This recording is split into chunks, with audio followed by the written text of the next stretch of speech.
All right, thanks everyone for jumping on and sharing where you're dialing in from. Continue to keep chatting with each other as you like on chat. We're gonna go ahead and jump in. So today we're gonna be talking about fresh ideas for motivating and engaging top talent. We met a few weeks ago, as you guys might remember, with Dr. Paul White. That was also in the vein of motivation, really thinking about love languages or languages of appreciation and how to really inspire and motivate your talent in the way that they like to be appreciated. Today, it's really thinking about how do we link performance to recognition? How do you really focus on motivating people towards their own personal goals and towards the broader business goals? And we're joined today by our partners at Culture Amp. I have some amazing speakers with me. Again, just by way of introduction, if I haven't met you before on one of our webinars, I'm Morgan Cheney. I'm our Senior Director of Marketing and one of our Culture Committee leads here at Blueboard. I'm also joined by Bryan Vermes, who's our Global Manager of Employee Experience and Social Impact at Mimecast. Welcome, Bryan. As well as Sarah Koboli-Nejad, who's a People Scientist at Culture Amp. So excited to have both of you guys today. And we wanted to start by asking a question about a celebration moment you've had as you've kind of been going above and beyond at work, something that was really memorable and stood out to you. Sarah, do you want to start? I would love to. So hi, everyone. So excited to be here today. I'm going to chat about a celebration moment that we had here at Culture Amp that was across the whole organization. So we recently had our Culture First Global Conference where we brought thousands of People Geeks out to San Francisco and had a full 3-day conference. It was amazing. It was exhausting. It was exhilarating. And after that, we all came back to our office. We had employees that were from our London office, our Melbourne office, our New York office, and we all just took some time to really celebrate the impacts that we had together. And it was one of the most memorable nights of my life. So it was very exciting. Anna was there as well. So love it. Bryan, how about you? Hello, everyone. So again, my name is Bryan Vermes at Mimecast. So mine is a little different in regards to how it came about. So we were actually at our end of year celebration here at Mimecast to kind of recognize all of the work people have done through the fiscal year. And I had a gentleman come up to me that I didn't know personally in the business and provide a sincere thank you for a lot of the work my team has been doing around our culture and our values. And that stuck with me. It's something that I remember today, that I think about, and it speaks to the real importance of being able to have those small moments of gratitude that we'll talk a little bit about today, and that's something I definitely like to share within the business as well. Wonderful, thank you, Bryan. And on my end, thinking back actually to a previous role, I had a close friend at work upon celebrating my birthday, kind of do this really cool surprise thing where she passed around a stack of Postit Notes and had our team of about like 30 people at the time write out an adjective or kind of a characteristic about me that they thought was really special and packaged it into this like cool birthday celebration and surprise. And one, of course, the element of surprise is really cool. So I was not expecting to come back from a meeting and have people kind of be ready to celebrate the birthday, but the personal touch of getting the team involved and the thoughtfulness of people writing out what became kind of a daily motivation flip book, kind of reminding yourself that actually these are some great qualities I have was just so special and thoughtful, like I mentioned. So I still keep it to this day, even though it was about 4 years ago that I received that awesome gift on my birthday celebration. Well, cool. Thank you guys so much for sharing. I'm going to jump into a quick overview of our host. Again, for those of you who have not been on a Blueboard webinar before, maybe it's the first time that you're hearing about us. We're a rewards and recognition platform for the modern workforce. And what that means is we focus specifically on rewarding employees, not with cash or gift card bonuses, but instead with their choice of a memorable, personalized experience. I talked a minute ago about how personalization was a really big piece of a moment that was memorable for me. And we want to bring that to life through a menu of experiences, whether that's hot air ballooning with your family, learning to surf, trying falconry as you see on screen here, or just spending quality time with your family, that employees get to choose for themselves. So it's all about what's exciting and most motivating to them. And then we bring that to life through a really amazing concierge service. They work one-on-one with the employees and cover all the logistics and planning. So whether for spot recognition, which is a really big program use case that we work with clients with frequently, anniversary rewards, or even employee referral incentives, we'll ask you today to remember next time you need to reward an employee, say no to cash or gift cards and say yes to experiences. We'd love to stay connected, and you can learn more at blueboard.com/experiences. As I mentioned, we're joined by our friends at CultureAmp today, so I'll turn it over to Sarah to give a quick overview of their offering. Awesome, thanks Morgan. So like Morgan introduced me earlier, hi everyone, my name is Sarah and I am on the people science team here at CultureAmp. I'll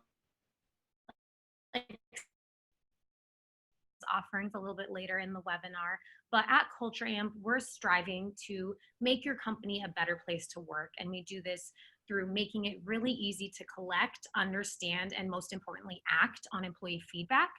I'm excited to share more about our philosophy regarding performance with you today. And if you're interested in learning more about all the things that CultureAmp can offer, be sure to let us know at the end of this webinar, and a member of our team will be in touch, or feel free to check out our website, www.cultureamp.com. Great, thank you, Sarah. All right, so jumping into a quick agenda and some housekeeping items. First, we're going to talk through, and actually Sarah will lead this section, the relationship between recognition and performance management. From there, Bryan and I will cover the types of programs that are most effective for really driving and inspiring motivation and creating an impact. From there, how do those programs really reflect your culture in an authentic way? So not just programs that are going to have an impact, but ultimately be additive and embraced through your culture. And then from there, it's all about program utilization. So how do we share best practices for building program awareness and making sure that the word gets out so that people know how to leverage the programs and are excited to celebrate those who receive. We will see, or you will see, some questions that came through during registration that we've peppered throughout the slides. You'll see your name maybe pop up on screen if you had shared some questions with us as you signed up for the webinar. So thank you for all of those who submitted questions. We'll be covering those as well as taking live questions through the chat in the Q&A sections that you'll see at the bottom of your Zoom tools. We unfortunately won't have audio open. We'll be taking all of the questions through chat, but we'll try to get through as many questions as possible. As I mentioned on the beginning, when people are signing on, we are recording this. We'll be sharing a recap written out, as well as the video recording on our blog within the next 2 days. So look out for that as we send it out to everyone who's RSVP'd. If anyone wants the slides, you're welcome to email me directly for those as well. And then lastly, for those who are working on their recertification with SHRM, we will have a PDC code. You must stay till the end to find that. So feel free to stick around for that at the very end of the presentation. So with that, we'll go ahead and jump in. I wanted to quickly run a poll. You'll see this pop up on screen just in a moment. And the question is ultimately, are you currently linking recognition programs to employee performance? Is this something that you kind of pair together? Are you doing any type of spot recognition programs currently at your company? Or is this something that you're just starting to explore or not quite sure about? I'll let the poll run for just a few more seconds. So far, it looks like most people are not linking recognition programs to performance, about 60% of you, but I'm starting to see the yeses creep up a little bit. So I'll give it just 5 more seconds. Feel free to answer as you can on screen. All right. So I'll share the results so everyone can see. As I mentioned, the majority of us are actually not linking recognition to performance. So that might be an opportunity to consider some of the programs that Bryan and I will talk about today. Otherwise, oh my, sorry about that. Otherwise, we will maybe have some fresh ideas for you. And then 30% of you are also already thinking about recognition and performance linked together. All right, so we'll charge on. I'm going to pass it over to Sarah, who will start to take us through the relationship between recognition and performance management. So take it away, Sarah. Awesome, thanks Morgan. So it's actually really great to, not great to see that we're not currently linking it, but I definitely think talking through how we can make this connection today will help you start seeing that we actually can really successfully link our performance management tool with our recognition programs. And so to get started first, in case we haven't heard, in January, CultureAmp actually acquired Zugata. And as a cutting-edge, award-winning performance platform, and we're really excited. We've integrated our two platforms together, and we're really moving into the performance space and able to start offering that. And we're utilizing insights from our collective intelligence that spans over 2,500 customers, along with peer-reviewed research, and have found that if someone's not engaged at work, that they're actually unlikely to be able to perform to their fullest potential. And culture-first companies know that it's not just about measuring engagement on one hand and assigning an arbitrary performance rating on the other.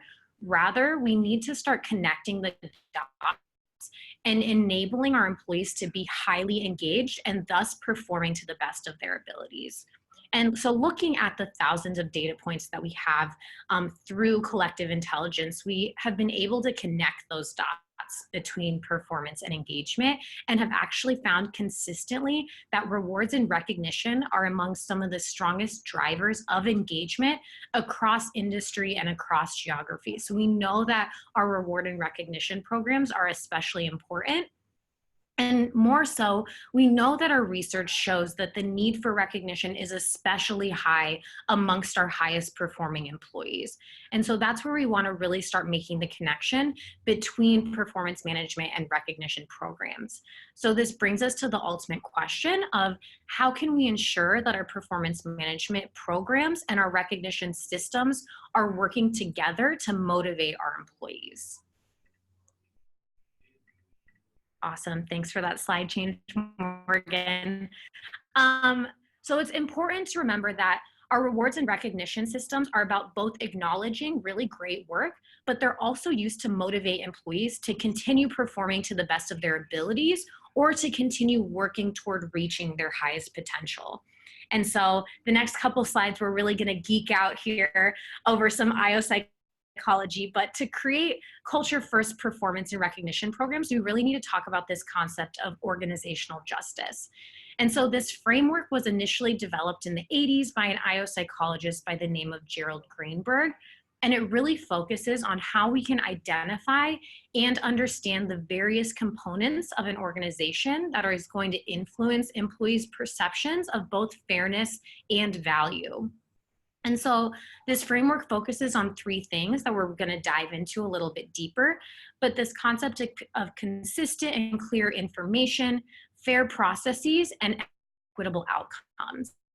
And we know through intense research that when you properly apply all of these components, organizations are likely going to see huge improvements in things like employee engagement, in our performance systems, and in learning and development because of increased transparency, clarity, and trust. And so let's dive into process a little bit. If we can move to the next slide, Morgan. Thank you so much. So fair processes, also referred to as procedural justice for my fellow people geeks out there. This concept consists of several components, and they include things such as rules for decision-making, consistency, and employee voice. And so when we're designing both our recognition programs and our performance management tools, we need to ask ourselves a couple of questions. And these are things like, are the decision-making rules clear and consistent? Do people understand the process when it comes to performance management and that recognition system? Are the measures we're using in our performance tools relevant to the aspects of performance that are actually important to us? Here, we can start thinking of things outside of traditional performance. So are people living our values? Are people exhibiting organizational citizenship behaviors and more? Are we applying these procedures consistently? And again, this is for our performance management tools. Is everyone going through the same performance process, but also with our recognition programs? Does everyone have the same opportunity for recognition, or are we only applying it to certain groups of individuals? And finally, do employees have the opportunity to voice their input? So this can be within the performance process, and people think about it in that way a lot, but I really want to call out that this can also apply to our recognition programs. And so the awesome thing with a tool like Blueboard, employees have the opportunity to voice their input through the option of selecting a recognition program that is most meaningful to them as an individual, rather than traditional recognition programs that kind of offer blanket offerings across the board. Second, we want to think about consistency and fairness around sharing of information. And so again, to geek out a little bit, we refer to this as informational justice in the literature. And this aspect really focuses on expectation setting, transparency, and clarity around the processes that we have for performance and recognition. And so we need to ensure, again, that our performance process is clearly defined across all levels of our organization. And we know that this is a struggle as people. We live in our performance process or our recognition systems every single day. And so we totally understand it, but we need to ensure that at the individual contributor level, they're understanding it to the same degree. And further, we need to make really explicit connections for our employees when it comes to associated reward or recognition opportunities for top performance. In order for that reward system to motivate our employees to want to reach that high level, people need to understand how the systems and programs work so that they can receive recognition. So the types of questions that we want to ask ourselves here are we training our employees around how the performance process is working? Do they understand how decisions are made regarding their level of performance? So what does meets expectations mean? What does exceeding expectations mean at our organization? Have we provided clarity around what those expectations are? So if people don't know the goals that they're supposed to reach, they don't know how they can exceed those expectations. And finally, one that I think comes to a shock to a lot of people is, do our employees know the explicit connection between what they need to accomplish in order to receive rewards and recognition? Again, this is really key to ensure that these programs are motivating to our employees. They need to understand what exactly they need to do to reach these highest levels of performance as well as recognition. And it's important to note that this is important to both our top performing employees, but also those who are currently not excelling. In fact, through our research, we've found that employees who are struggling at our organizations are often the least satisfied with recognition programs. And this is likely because they don't feel like these recognition or reward programs are attainable for them. They may also, again, not understand how is performance evaluated. I don't know why I'm not meeting expectations, which means that I don't know what I need to do in order to reach the expectations that are set for me, and then I don't know what to do to receive recognition and rewards. So again, this informational piece is really key in every part of the process. And the final component that we want to consider here is whether outcomes are seen as fair, and this is known as distributive justice. So our employees will ask themselves things like, did I get what I want, which measures their expectations about what the outcomes were supposed to be. And it's important to note that this isn't just referring to getting a raise, a bonus, or one of the awesome experiences through Blueboard. More so, this is referring to, do they feel like they received the reward or recognition that was suitable for their performance? So for individuals who have been performing really highly, did they receive rewards or recognition? And on the contrary, if an employee knows that they've been struggling and they receive really high praise, this is also very confusing for them, because now, again, they're not sure how their performance is being evaluated. They don't know why they're receiving their recognition, and they may not feel like the process is just and fair. They'll also wonder about the equity of the program. And so this ties into what I was mentioning before. Is the recognition and performance rating that they did or didn't get on par with others at the same level of performance as them? Is it in line with the level of effort and impact that they've had at our organization?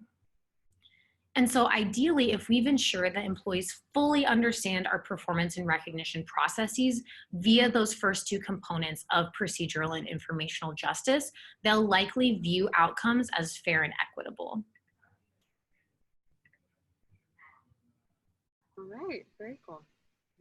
And this last piece that I just want to talk about is how we talk about performance at our organizations. And so you may have noticed I'm making a really conscious effort. Everyone at Culture Amp is making a very conscious effort that we talk about high performing employees rather than talking about high performers and low performers. And this is very intentional.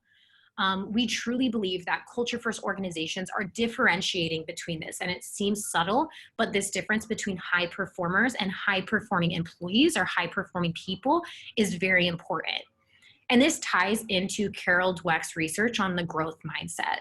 So when we talk in terms of high performers, we are referring to performance in a similar way as we would a constant characteristic. So for example, my name is Sarah, that's constant. I have brown hair, generally that's also very constant. I'm Persian, that's constant. And I'm a high performer. And that seems like that's a constant as well. But we actually know that this can be really damaging to our employees, regardless of if they're a top performer or if they're struggling, a top performing employee. See, I still have to catch myself sometimes. We know, just like top athletes, that performance is simply a state that someone is currently in. So someone can be performing really, really well one quarter and be struggling a little bit the next. And we need to frame this in a way where people feel like they can grow and develop and reach the goals that they need to, or if they've been really highly performing, it is possible and it is okay if they're struggling a little bit. We want to provide the support that they need to reach their truest potential.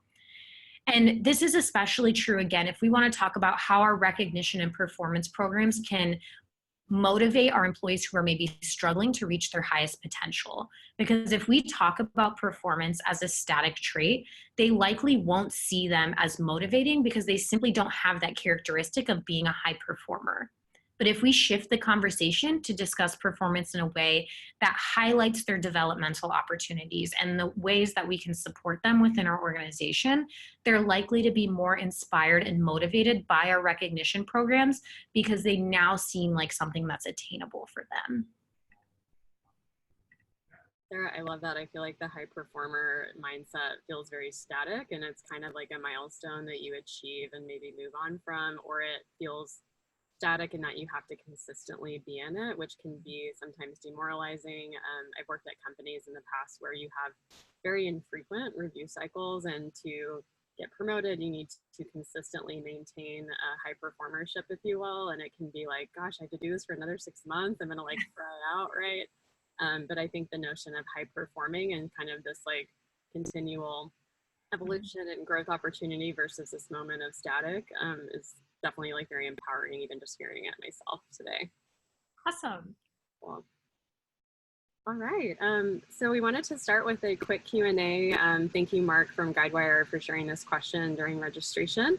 Mark is curious to consider, or how do we consider which employee engagement programs are most effective with employees when it comes to inspiring performance? So I know that there's kind of a proactive approach as you think about planning and what type of content or programming is going to be most relevant to employees. And there's kind of the post-program measurement piece as well, looking at your feedback tools to understand which programs are really moving the needle.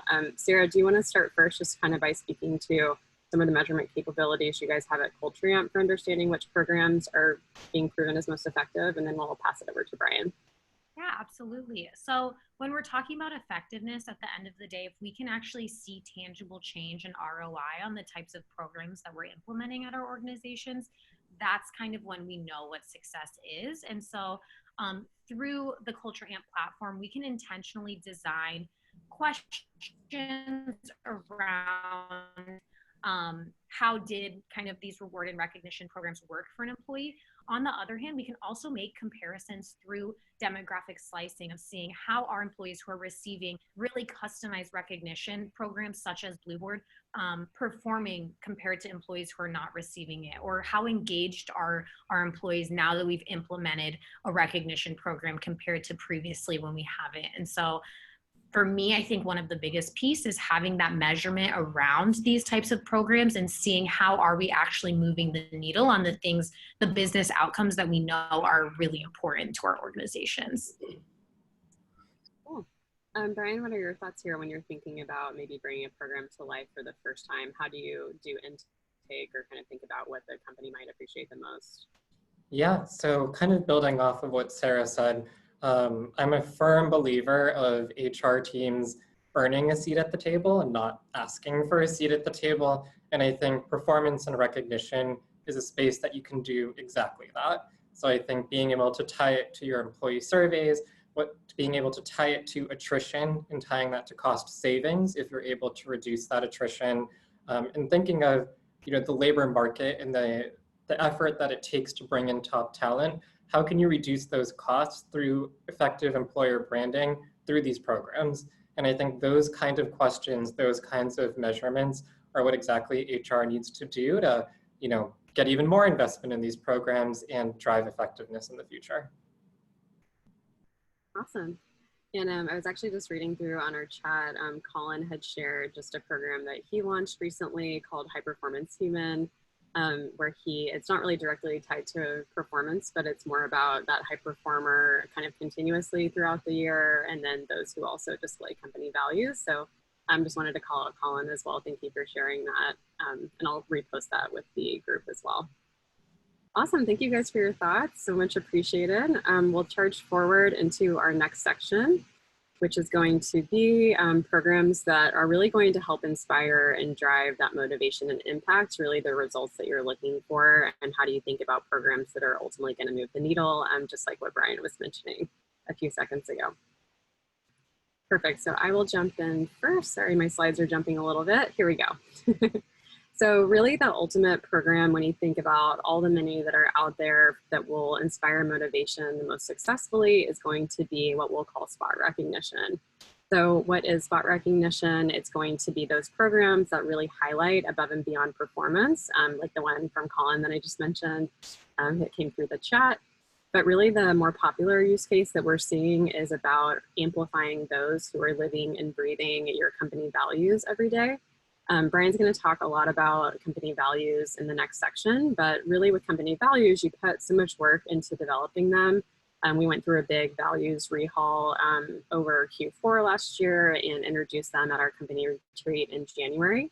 And the main thing is, like, you put the work in and you want employees to really mutually agree to live them and have the opportunity to make them snackable, to be part of the daily conversation, and to be top of mind, so that they don't just, for example, live on a wall and never get spoken of after that.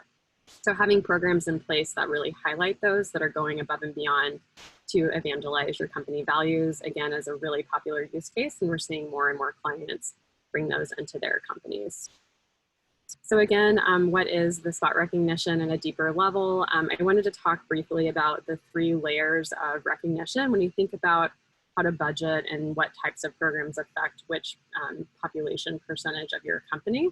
So if you think about kind of a pyramid, like so, if you guys can see my screen, there's usually 3 layers of recognition programs. The bottom layer being that day-to-day recognition, which is most commonly going to come in the form of like maybe a verbal praise channel, maybe just daily verbal one-to-one signs of appreciation, but ultimately programs that are going to affect everyone in the company at some point, because really everybody is deserving of appreciation whenever they meet those milestones and exhibit behaviors that are worthy of recognition. So the daily recognition is at that bottom, and that should affect kind of 100% of your population at some point. The next layer up is what we would call informal recognition. So these are programs that would affect like 25 to 35% of your population per se. And spot recognition absolutely falls in that percentage. When thinking about program development, spot recognition ideally will allow 1 in 3 or 1 in 4 employees to really be highlighted as someone who's going above and beyond, and let managers kind of have that ability to tap into funds, whether it's offering like extra vacation days, lunch with a CEO, Blueboard, kind of whatever those programs look like, and making sure that we're having the opportunity for managers to adopt that, again, for about 1 in 4 or 1 in 3 members of your population.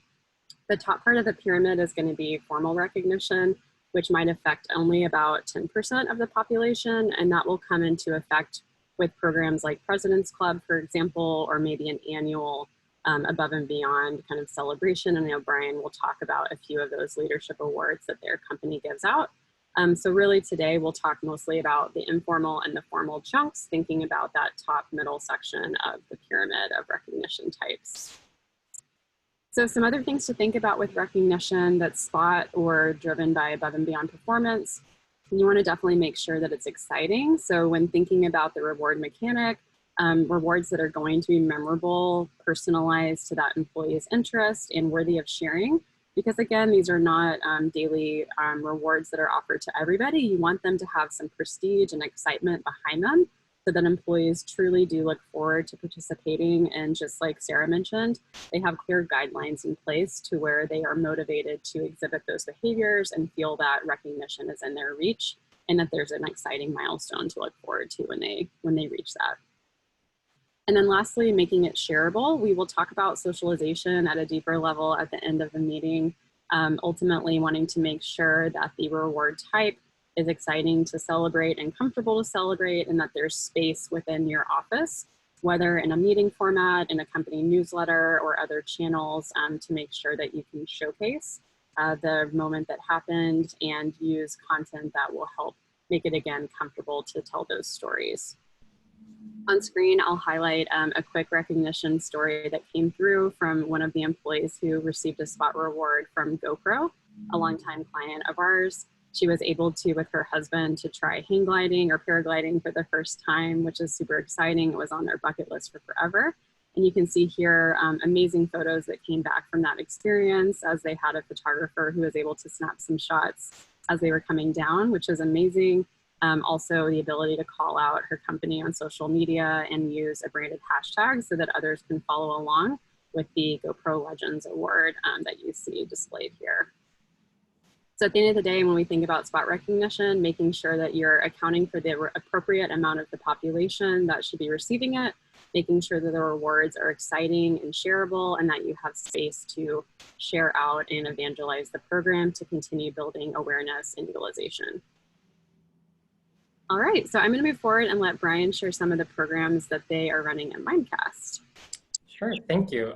That was great. So building off of the discussion around spot rewards and a more casual approach to recognition, I think it's really important to focus on a couple different areas and understand recognition programs don't always need to be a very structured and rudimentary process. While that is very critical, and to Sarah's point, you want to ensure fairness and that it's equitable, there is something to be said about making it easy for your staff to be able to recognize remarkable work.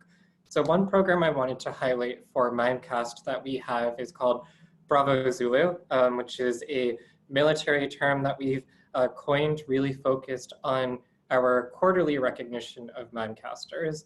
Now, this program doesn't come with a fancy gift, or it doesn't come with any really extravagant monetary reward. Instead, what this really focuses on is the power of storytelling. So how can we have our staff provide their voice to recognize somebody who has gone above and beyond in their role to solve for customers, for their team, for others within the business, to really allow us to deliver the results we want. These answers are submitted to us, which are later shared out by an executive member of our team. Now, this is done in a video, so it's global, and I'm sure there are many on the call that are thinking about scaling and thinking about how you can include all of your offices. This is the kind of structure that allowed us to do that. And I think it's just really exciting to be able to highlight what good looks like to Mimecast, and to Sarah's point earlier, really adding some color into what is meeting expectations and exceeding expectations in this case. We also really believe in the power of a simple thank you. And I believe, for us, it's those moments of gratitude that we talked about before, almost the same kind of conversation I had at our end of year party, is something that we find to be really impactful for our staff, not only for thinking about those day-to-day interactions, but if you're able to socialize that and make it something that your leaders model, that your teams are supportive of, it is something that's scalable. And I think sometimes the more human touch can feel a little challenging to scale when you have so many different global offices, or you're thinking about rapid growth rates, which I'm sure many of our listeners are. But I think there's a really opportunity to kind of take it to the next level. I do see somebody asked for a real life example of a Bravo Zulu. So we actually, one thing that we're currently employing is Salesforce.com across the company. So employing that as a CRM. So somebody on that team really leading that project and taking it to integration, to being able to make it actionable for our support team, our sales teams, things like that. That person that spends the extra time to spend the extra night, get things done, really help somebody on the support call, that's the kind of person that would receive the recognition. And that would be read out by our CHRO or a CEO, somebody on the executive team to kind of underscore the importance of that contribution. One thing I do want to touch upon before we move on from this slide is, these kinds of ideas are introduced during our onboarding. So we do have a session, first day of your onboarding in that week, focused on the Mimecast way we call it. But really, for that element, we'll talk more about values later. It's recognizing the importance of celebrating together and talking about that with your employees so they understand that value importance from the moment they walk in the door. And I think that's really important to affirm that so they see the company's investment in that from a logistical standpoint, of course, and financial and other programs that you have, but also from a visibility standpoint. I love that it's part of the daily conversation as soon as they come through the door, right, Brian? Because then as they're having new teammate interactions, they might start to already see like which teammates are exhibiting those great behaviors, and again, keeping it top of mind as they start to onboard. From a tactical perspective, does a leadership team member deliver that, or is it someone on the HR team or maybe even yourself who leads that session during onboarding? So it's actually yours truly, myself. We do have multiple members though across the globe, so it's facilitated in different regions, which I think goes to our point later on values. There are some things we make sure are consistent globally, and this is one of those values. So. Great, thank you. Cool, so now we're gonna move on to a little more structured, and I know Morgan did a great job of teeing some of these up. So the first one we're gonna talk about here are company retreats and what we call Eagles Clubs. So I do know, like I've seen a lot of different conversations and dialogue on the web about, beating up on this idea of having a high-performing employee kind of retreat. So I think, I think the general ideas or concern is valid that it could stoke some animosity for folks who were so close but didn't quite get to join the club. But I think what's really important is that you have it be transparent, that the process of being able to participate in these kinds of retreats is understood by the leaders and those who are eligible, to Sarah's point earlier. So I don't truly buy the notion that the days of company retreats and president's clubs are waning. I think there's still a lot of value to them. It provides the opportunity for people to, share their stories of success with each other. And for a company like Mimecast, and I'm sure many of our listeners, it's an opportunity for so many of them to meet each other when they work in these global offices. So that opportunity to simply say hello, to build that connection, to network internally, to get a face that you can remember is something that's really, really important for our staff. And that's something that we found to be one of the biggest benefits of these kinds of retreats. We actually just had a leadership summit this year in Newport, Rhode Island. If anyone's familiar, it's a beautiful space at the space there. And we were able to have a discussion with those leaders on how do we scale recognition? How do we scale our culture? How do we show up in ways that allow us to bring Mimecast to the next level? And those conversations were really helpful and allowed us to kind of think about what does good look like again. I think, as we think about the journey through our IPO and beyond, those conversations are critical, and those connections across offices and across teams are what allow us to scale our culture, and that's exactly what we get through this recognition program. The next piece I want to touch upon is our focus on our length of service rewards, and this is where we've also partnered with Blueboard to really provide a memorable and impactful experience. So I think what I was thinking about and focusing on here is how do we provide 5-year and 10-year rewards for our staff to ensure that they feel appreciated for all of the contributions they've made. So first and foremost, thinking about the 5 years, we offer experiential rewards, and our focus on that, to Morgan's point, is we want people to have a moment of recognition that is memorable to them with those that they care about. And I think, when we think about what retains employees and what makes them really excited to come to work every day, part of it is thinking about their support network that is able to get them re-energized and excited to come back to Mimecast on Monday. I think having a reward that they can participate in is something that can be hugely important because they can see firsthand that Mimecast is committed to taking care of their spouse or their friend or whatever the relationship is. It is showing dedication on the behalf of the company. And that's something we want to do a big thank you to our staff member for all of their work, but also a huge thank you to their family and loved ones for supporting them in their journey with us. The other piece of it is a more physical side of it. So, we are growing so fast that so many of our employees have been here for less than 2 years. So when you think of having a wall of fame of sorts with photos of folks who have been here for 5 or 10 years, it's a pretty exclusive wall to be on. So I think, if you're in that spot and you are rapidly growing, I think it's an opportunity where the old style of having that available in the hallway or in a visible cafeteria or in the lobby, there's something that's to be said that can be really fun about that still. Whether you want to do silly headshots, you don't have to have everybody looking like it's their LinkedIn photo per se. But I think there's an opportunity to take from something that's been done quite a bit and recycle it for a really fast growing company. It takes some time to get there, of course, and that's what makes it so exciting for us.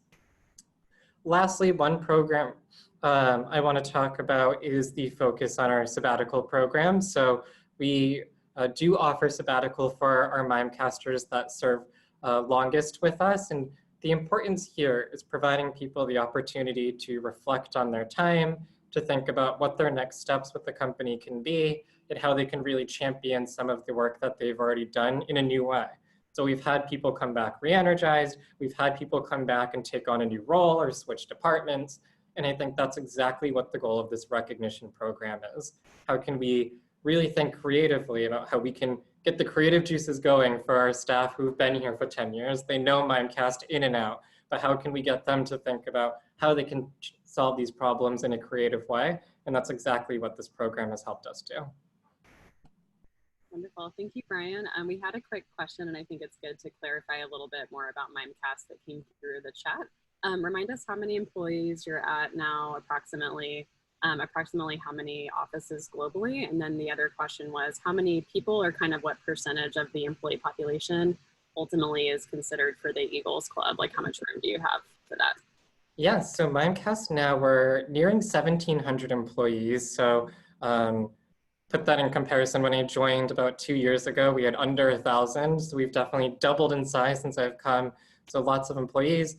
We have about 12 locations globally of different sizes, our major hubs being in the US, the UK, South Africa, and Australia. And in regards to participation in our Eagles Club, say it's about 5% of the organization or even less do attend. So it's a very, very high performance level that we're expecting for people to participate, which I think makes it so motivational. Absolutely. Thank you for that background. And yeah, that President's Club kind of falls into that formal recognition, right? Where it's like 5 to 10% of the population is participating. So thinking about ways to make that really special and unique, as well as building excitement for those informal recognition programs as well, like the service leave or the Bravo Zulu that you mentioned. Perfect. All right, let me jump back in here. We have a question that I think is quite relevant since we just talked about Brian's global audience. When thinking about, engaging staff in these different programs, how do you scale that when you're factoring in an increasingly virtual or an increasingly global and remote workplace? That question came from Kel at Pearson. Thank you so much, Kel, for sharing that. Hopefully you're on so you can hear Brian's feedback, and would love to start with you, Brian. Yeah, so I think, here our whole approach is it doesn't have to be the same in all of your offices, but it has to be equitable. So what is the fairness aspect of your investment? So, I think this kind of shows that HR and finance can be good friends when trying to promote a positive work culture. And I think this is the same kind of idea that, for every employee that you're recognizing and assuming the recognition is for a similar kind of accomplishment, you want the investment to be the same. So they might be at home, they might be a remote employee. So maybe you go with the Blueboard experience that they can do in their community rather than something that's focused and office-based. But regardless of which location it is, making sure that that person at home feels that they were given the same kind of attention and respect for the work that they did, I think is the big piece. We don't like to be prescriptive around what every single person needs to get, but having that guidance is something that's important to us to make sure it's motivating and not demotivating.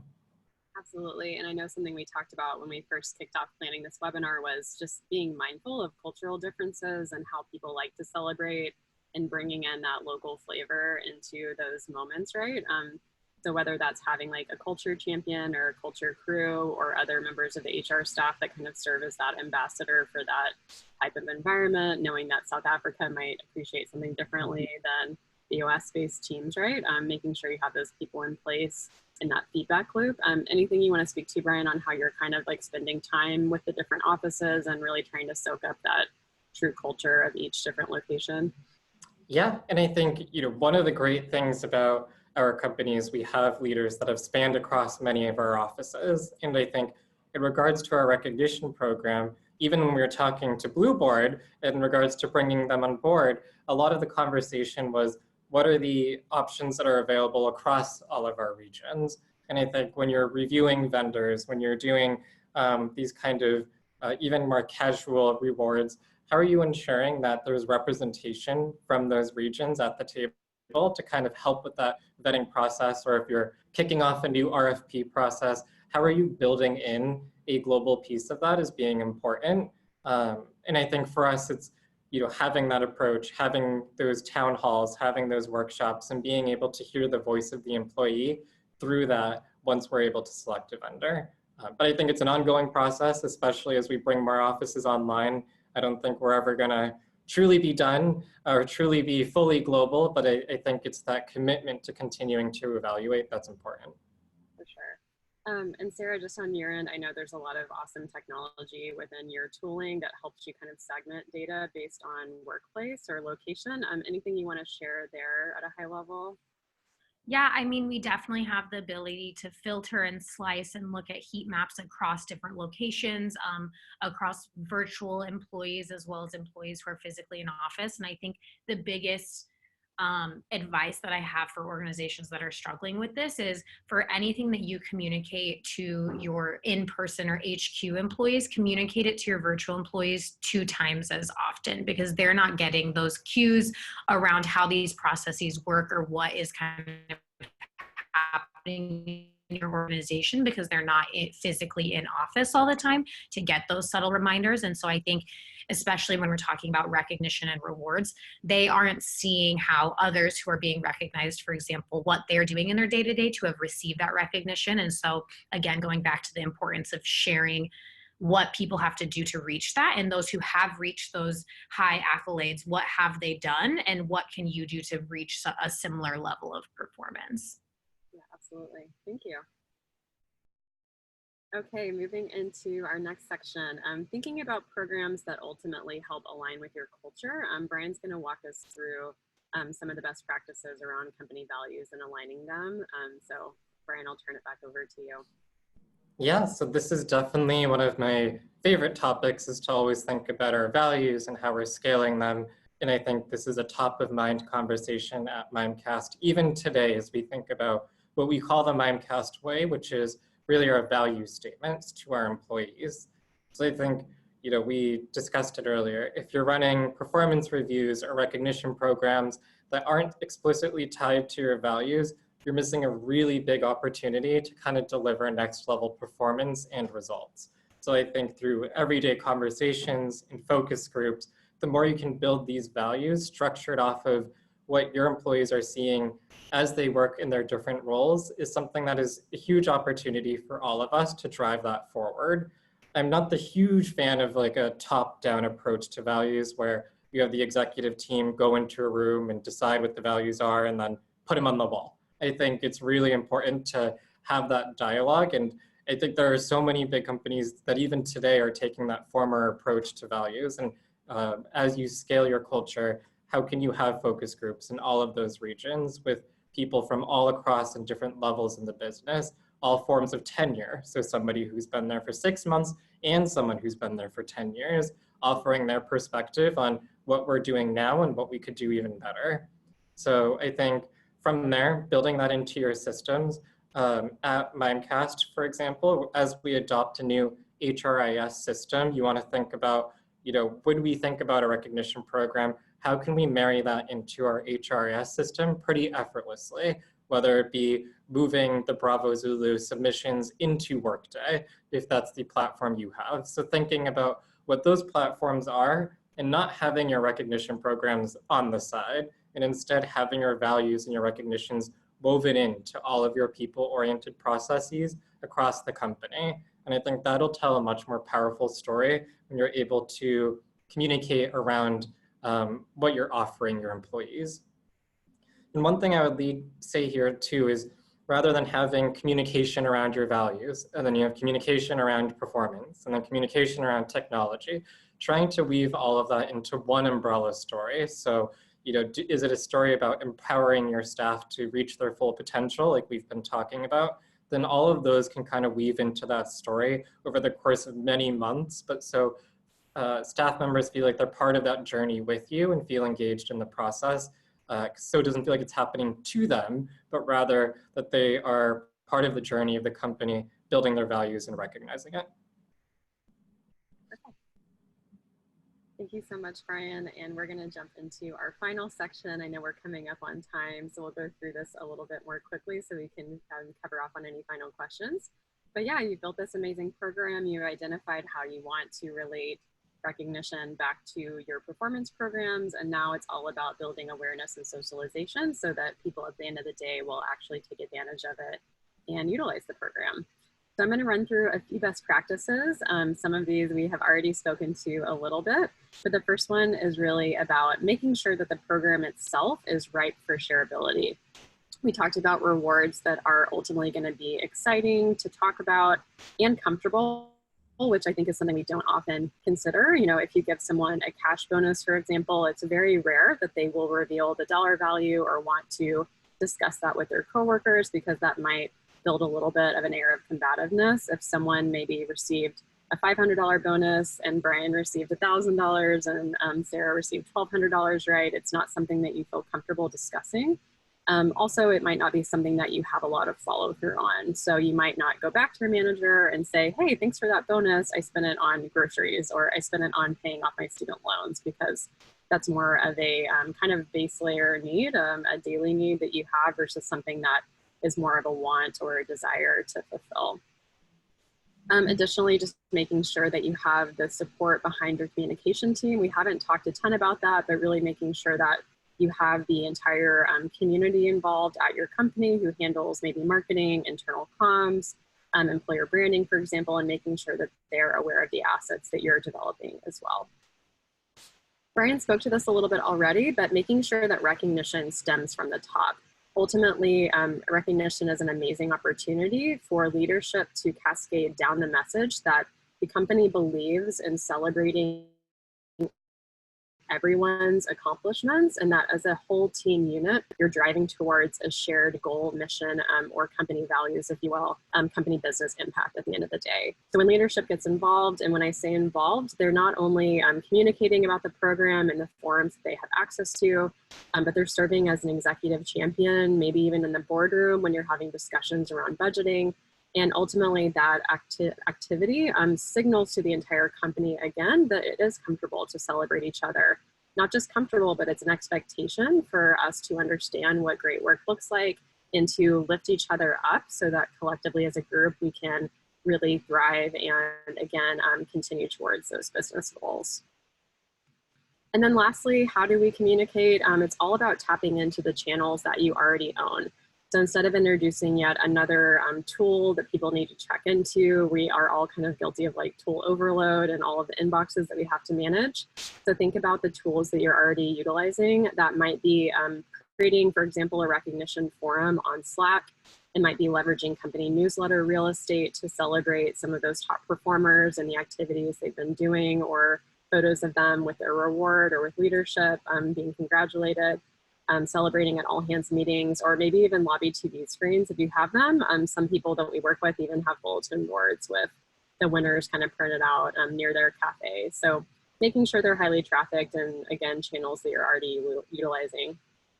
On the right, you'll see some of our favorite blueboarding moments. We also have a dedicated Slack channel at Blueboard, and it's not just for top performers. It's really about anyone who receives a reward or who is just living our mission on the daily.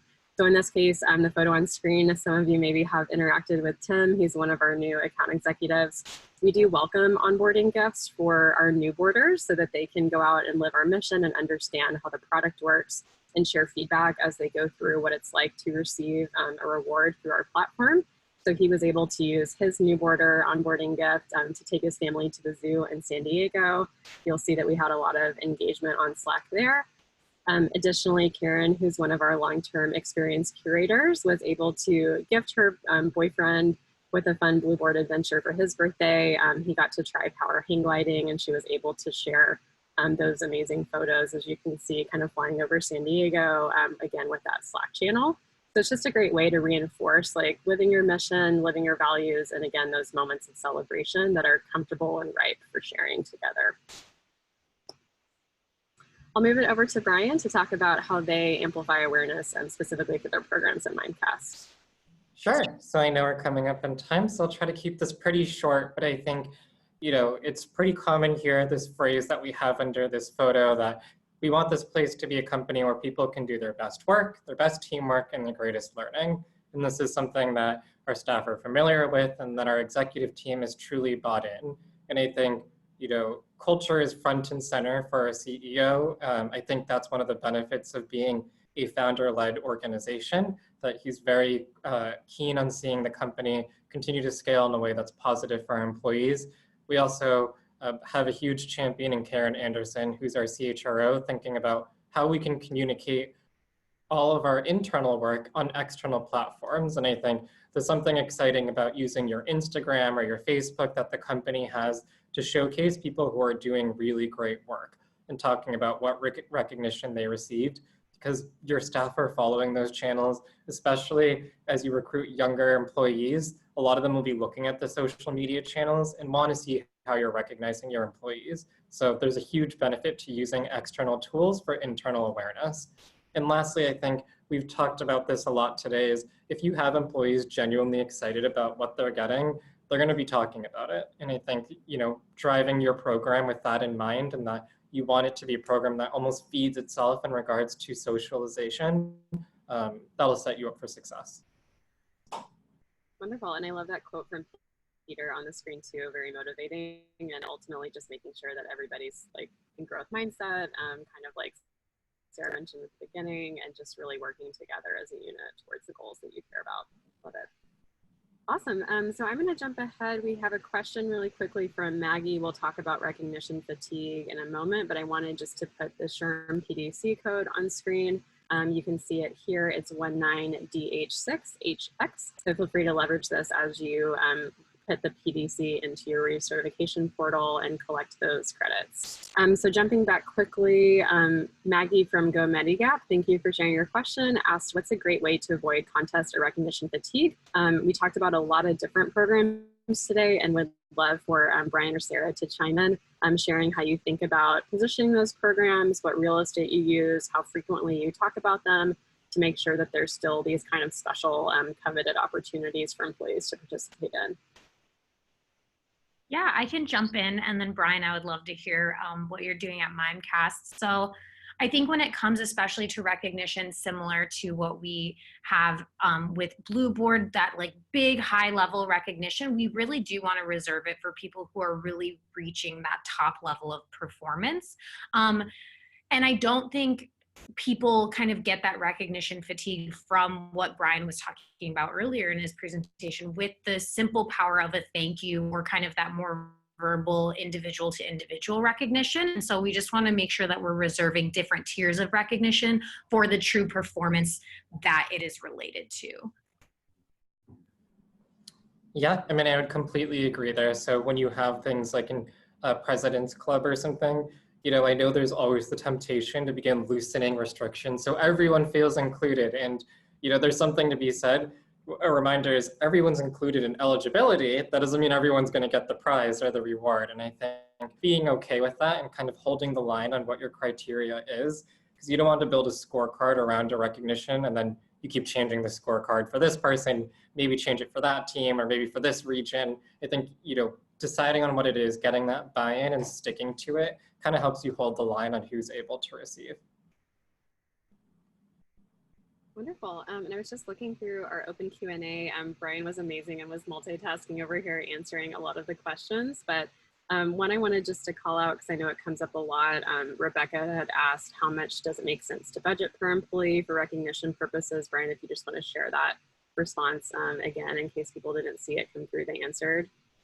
Yeah, so I think part of it for us is, from Gartner research is what we've looked at, is a lot of the employees will be more than satisfied for like a spot reward between $100 and $300 in value. So when you're in that range, with that said, I know, if you have 4,000 employees and you tell finance, all right, we're going to give everyone all these spot bonus, like you're going to give somebody a heart attack. So recognition as well as like, what level do we expect for this? And this almost tests the rigor of your program. If you end up thinking, oh, well, like 90% will receive it, then you might want to evaluate some of the criteria. But I think when you're in that band, you're providing enough of a monetary reward or value. It doesn't have to be cash gift for people to feel appreciated without, going well over what you need to.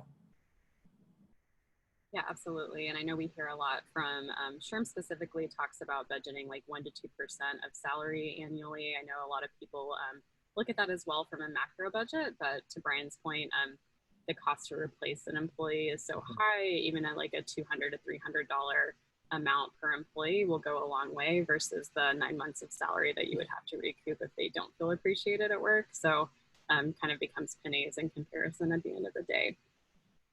Awesome. We have time for, we'll just do one more question. I wanted to, again, go back to some of the active ones that came through the Q&A. We talked, and we actually got a lot of questions about this through the registration Q&A as well, but we talk a lot about, lifting up those top performers, but how do you kind of leverage that as an opportunity to lift up those others that maybe aren't feeling as appreciated as much? Michael Milner had shared this question through the Q&A, and Bryan and Sarah had a little bit of feedback for him. I would love to just kind of cover off on that. Bryan, you mentioned using a scorecard to have fair nominations, if you want to lead with that, and then Sarah would love your piece as well. Yeah, so I think when thinking about some of even the more casual, like, Bravo Zulu at Mimecast, making sure that you are able on the back end to somebody reviewing it, able to almost score it. So what is the business impact? Did they go impact their team? Did they impact an entire department? Did they impact even broader? Did they go beyond their role? Was it within their responsibilities? So I think having those kinds of parameters to guide you. Granted, I will say there's times when perhaps somebody, it was only within their team, but it was something truly remarkable where they drove efficiency to a new level. I think it, making sure that there's some flexibility for human interaction in there and some understanding goes a long way, but also ensures you have the integrity Sarah was talking about in your recognition program. Mm-hmm. Great. Anything else you want to add, Sarah, too?